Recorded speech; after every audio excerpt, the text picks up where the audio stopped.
பக்கத்தில் புஷியானதை வச்சுக்கிட்டு மாநாட்டில் எப்படி நடத்தி காட்ட முடியும்? அதெல்லாம் அவங்களால முடியாது.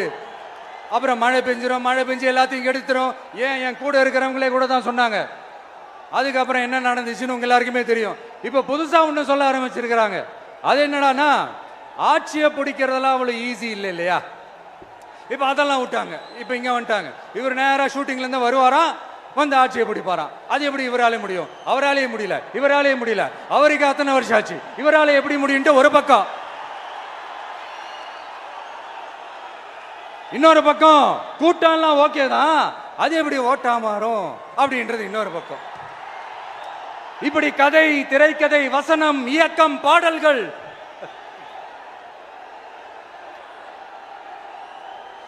அதனால இந்த அரசியல் ஆய்வாளர்களுக்கு நான் சொல்றதெல்லாம் ஒன்னேதான், நல்லா கேட்டுக்கங்க. இந்த விஜய் ஏதோ இந்த பல லட்சம் பேர் கூடுற கூட்டத்தில் மட்டுமே இருக்கிறாரு அப்படின்னு மட்டும் தப்பு கணக்கு போட்டாதீங்க.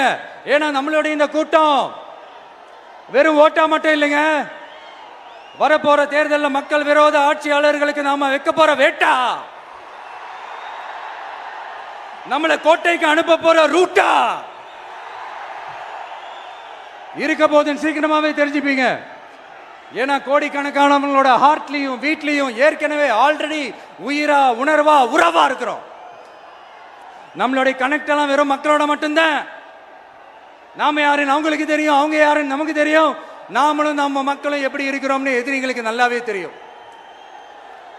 இருந்தாலும் இந்த விஜய் எதுக்குப்பா வந்திருக்கிறாரு?